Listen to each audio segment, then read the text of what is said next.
Jujur ngeri. Anies bicara polarisasi wajar, yang bagaimana? Terus terang saja, Pilpres 2024 seperti jalan buntu bagi penulis sih.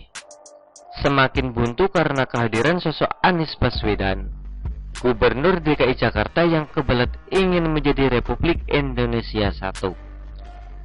Gelagatnya ini sudah tercium sejak lama. Makanya tidak heran kalau dirinya bahkan dijuluki Gubernur Rasa Presiden. Ups, begitupun. Terserah kalau memang merasa layak untuk memimpin Indonesia. Tetapi permasalahannya, selama memimpin Jakarta, Anies tidak terlihat hasil kerjanya. Mikir sajalah kita. Luas Jakarta 661,5 km persegi. Dengan populasi 10,61 juta jiwa, data Dukcapil tahun 2021. Bandingkan dengan Indonesia dengan luas 7,81 juta kilometer persegi. Negara kepulauan yang terbentang dari Sabang hingga Merauke memiliki 17.499 pulau, 37 provinsi, dan populasi 275.361.267 jiwa per Agustus 2022. Kebayang gak sih? Ngeri sedapnya nanti mengingat rekam jejak Anies selama menjadi DKI 1 bablas tidak ada prestasi. Kalaupun ada acara gunting-gunting pita, itu pun rintisan dari gubernur pendahulunya. Kalaupun punya ide, ujungnya konyol bikin mules. Lihat saja Toa, gonta-ganti nama jalan yang entah apa gunanya. Sumber resapan yang bikin Jakarta, maaf, bopeng. Dan yang terbaru, diizinkannya Jakarta mendirikan bangunan 4 lantai. Lah, situ ngelawak atau bagaimana? Kini, sumringah Anies semakin percaya diri ketika dirinya jadi rebutan beberapa partai politik yang ingin mencalonkannya sebagai presiden.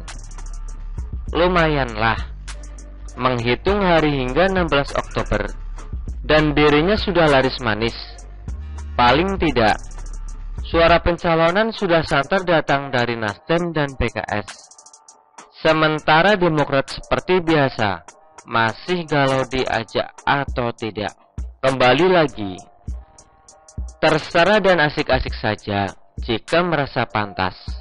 Tetapi jadi terganggu banget ketika Anies meminta warga untuk tidak perlu khawatir akan munculnya polarisasi pada saat rangkaian proses pemilihan umum. Pemilu di Indonesia berlangsung. Menurutnya lumrah, polarisasi terjadi pada kontestasi politik di negara manapun. Kita kadang-kadang khawatir, jangan sampai pemilu ini terjadi polarisasi. Polarisasi itu sesuatu yang wajar. Seperti balon, ada bendulnya lalu kembali lagi. Nah, saya ingin sampaikan, ada polarisasi, ada friksi, ada konflik, ada pecah, itu ada steknya. Kata Anies dalam acara Indonesia Millennial Engagement Summit 2022 di kawasan Kebayoran Baru, Jakarta Selatan, Jumat 30 September, dikutip dari detik.com. Merujuk Kamus Besar Bahasa Indonesia, polarisasi berarti pembagian atas dua bagian. Polarisasi politik memiliki definisi dua kelompok berpaham dan pandangan yang berbeda secara politis. Singkatnya, polarisasi politik terjadi ketika masyarakat terbelah dalam dua kutub berseberangan karena isu, kebijakan, atau ideologi. Kita di Indonesia nyata melihatnya di polarisasi politik identitas yang muncul pada Pilgub DKI Jakarta 2017, kemudian terulang pada Pilpres 2019, di mana terdapat dua kubu yang berseberangan pandangan politik dan moralitasnya. Persisnya, kita melihat kelompok nasionalis dan kelompok agama.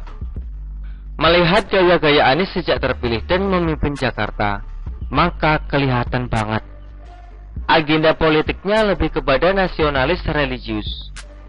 Katakanlah, dibandingkan Ganjar Pranowo, misalnya yang lebih ke simbol nasionalis. Maaf saja, menolak lupa nasib miris nenek Hindun yang tidak disolatkan karena memilih Ahok pada Pilgub 2017.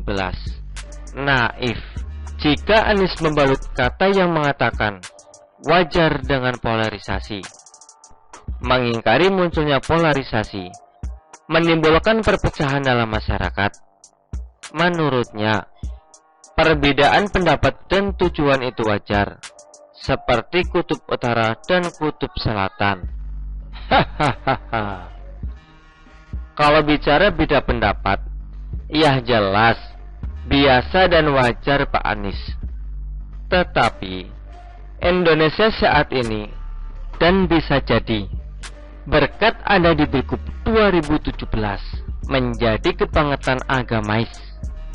Begitu agamaisnya hingga yang dilihat adalah agamanya dalam segala urusan, termasuk urusan memilih pemimpin, hingga akhirnya gak peduli kualitas dan rekam jejak orang yang dipilihnya. Itulah fakta yang nyata terjadi. Jangan pura-pura lupa. Anda sendirikan. Karena itu bisa menjadi DKI 1. Bahkan nenek Hindun yang tidak tahu apa-apa kena getahnya karena politik identitas. Polarisasi atau perbedaan yang sekarang Anda katakan wajar. Hahaha. Gak begitu jugalah Bapak memoles kata. Mentang-mentang digadang-gadang jadi capres. Katakanlah, sulit bagi saya yang warga Jakarta menerima Anda Pak Anies dicalonkan sebagai orang nomor 1 di negeri ini. Apalagi kalau amit-amit terpilih, sedang memimpin Jakarta saja, tidak menjadikan Jakarta lebih baik. Buktinya, Badan Pusat Statistik BPS mencatat DKI Jakarta termasuk dalam 10 daerah paling tidak bahagia di Indonesia. Adapun tolak ukur mereka adalah kepuasan hidup warga, perasaan, dan makna hidup. Konon pula, mau jadi orang nomor 1 di Indonesia, polarisasi itu nggak wajar Pak, selagi agama ikutan berpolitik. Rekam jejaknya begitu. Meski untuk para partai pendukung, jelas Anies punya nilai jual, karena ada didukung total oleh kaum agamais yang mabuk agama. Lah, isi kepala mereka nggak jauh-jauh dari agama. Siapa yang peduli dengan nasionalis? Kan begitu untuk mereka. Tepatnya, apapun urusannya yang penting ujungnya ke surga. Padahal politik dan surga adalah dua hal yang berbeda. Artinya, di sini Anda memang laku untuk mendongkrak suara partai.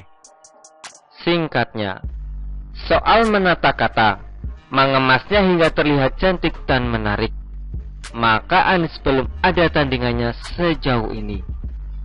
Tetapi mengatakan polarisasi adalah wajar di tahun politik, maka sangat diragukan kecuali Anies bisa menjamin berbeda pendapat yang dimaksudkannya tidak nyerempet politik identitas. Tetapi kan nyaris tidak mungkin. Lah, janji politik ketika jadi gubernur saja berakhir songkok. Seperti halnya rekam jejak yang tidak mencatat satupun prestasi Anies selain kekonyolannya.